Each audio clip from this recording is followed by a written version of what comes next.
ඉතින් තිංකින් පොඩ්ඩක් අද ඕගොල්ලොත් එක්ක කතා කරන්න ආවේ ගෝල්ඩ් ඉන්වෙස්ට්මන්ට්.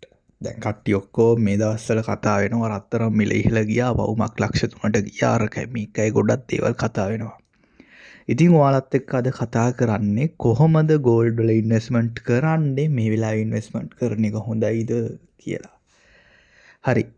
වීඩියෝ යන්න කලින් කියන්න ඕනවා සබස්ක්‍රයිබ් කරලා නැත්නම් මාව සබස්ක්‍රයිබ් කරලා නොටිෆිකේෂන් ඕල් කරලා තියාගන්න. මොකද මේ වගේ දැනුම බෙදෙන වීඩියෝ තමයි මම ඉස්සරහට දාන්න හදන්නේ.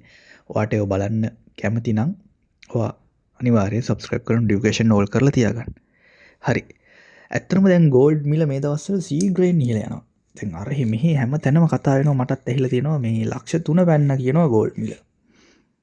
මේ වෙනකොට ලෝක වෙළඳපොලේ රත්තරන් මිල තියෙන බබල් එකක්.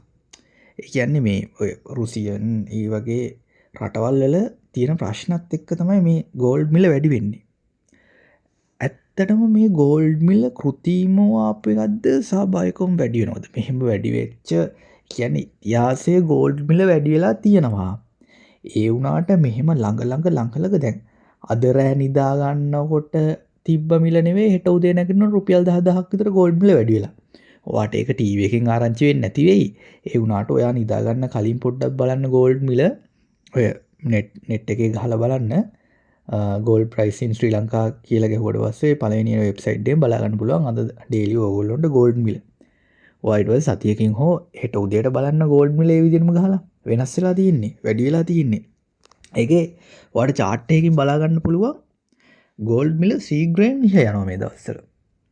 ඇත්තටම මේක මේ අර වාහන මිල තිබ්බනේ කාලයක් ලංකාවේ වාහන මිල මෙහෙම සීග්‍රයෙන් ඉහළ ගියානේ. දැන් තවත් සමහරුන්ට තර්ක කරන්න පුළුවන් ලංකාවේ ඉහළ ගිය මොකද්ද පහලාවේ කියලා. දැන් ලංකාවේ මිල වැඩි වුණ කිසි දෙයක් මිල අඩුනේ නැහනේ. වැඩි වුණාම තමයි.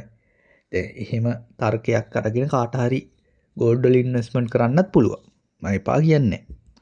හැබැයි මේ වෙලාවේ ඉන්වෙස්ට්මන්ට් කරනවා නම් ඔයා මම කියන්නේ පෞද්ගලිකව මම කියන්නේ මේ වෙලාවේ ගෝල්ඩ් වල ඉන්වෙස්ට්මන්ට් කරනවා නම් ඔයා ගොඩක් ඉන්වෙස්ට්මන්ට් කරන්න එපා. සාමාන්‍යයෙන් පොඩි ප්‍රමාණයක්. කියන්නේ ප්‍රමාණයක් කියන්නේ ග්‍රෑම් වලින් හෝ සල්ලි වලින් පොඩි ප්‍රමාණයක්. ඒ කියන්නේ ඔයා ගාව ලක්ෂ 5ක් තියෙනවා නම් පවුම් එකමාරක් විතරනේ අද වෙනකොට ගන්න පුළුවන්. ඔයා පවුමක එකමාරක විතර ඔයා පවුමක එකමාරක විතර ගෝල්ඩ් විතරක් ගන්න මේ වෙනකොට. හරිද? අරගෙන ඔයා බලන්න මාස 6ක් විතර තියන් ඉන්න එක විකුණන්න යන්න එපා.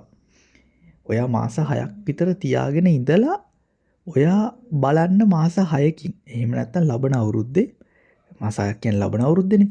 ඔයා ඒ වෙනකොට බලන්න ගෝල්ඩ් ප්‍රයිස් එක කොහොමද අඩු වැඩි වෙන්නේ කියලා. ඒ කියන්නේ මාස 6ක් මේ බලන්න නැතුව ඉන්න කියලා එපා කියලා නෙවෙයි කියන්නේ. දැන් ඔයා මාසෙන් මාසේ අධ්‍යයනය කරගෙන යන්න ගෝල්ඩ් මිල කොහොමද අඩු වැඩි වෙලා තියෙන්නේ කියලා. එතකොට මේක මාකට් එක ඔයාට සැටිස් ගානට අඩු වුණ ගමන්ම ගොඩාක් මිලදී ගන්න එකපාර.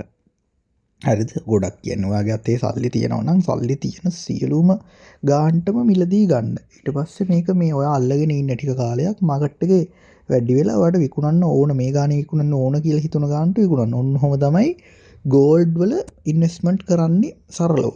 මේ වැඩි වටේ යන්නේ වැල් වට අරන් නැතුව සරලවම කියලා දුන්නා. දැන් මම ඉස්සරහදී වීඩියෝ වල ගේන්නම් කොහොමද හොඳ ගෝල්ඩ් තෝරගන්න. එහෙම නැත්නම් හොඳ ඉන්වෙස්ට්මන්ට් කරන්න ගෝල්ඩ් ගන්නකොට මේ ආරක්ෂිත තැනක් හොඳ තැනක් ගන්න මේ තෝරගන්නේ කොහොමද? ඊට පස්සේ ඔයාගේ ගෝල්ඩ් ඔය ආරක්ෂා කරගන්නේ කොහොමද? ගෙදර තිබ්බොත් හොරු සතුරන්ගෙන් ආරක්ෂා කරගන්නේ කොහොමද? ඒ වගේ සියලුම ගෝල්ඩ් පිළිබඳව මම ඉස්සරහට වීඩියෝ ටිකක් ඕගොල්ලන්ට ගේන්න එකින් එක. ඉතින් වීඩියෝ හොඳ ලයික් එකක් දාන්න, අනිවාර්යෙන් channel එක subscribe කරන්න, notification all කරලා තියාගන්න. අපි ඉස්සරහටත් ගෝල්ඩ් ගැන ඊළඟ වීඩියෝ එකකින් හම්බෙන්න තුරු කට්ටියටම ජය වේවා.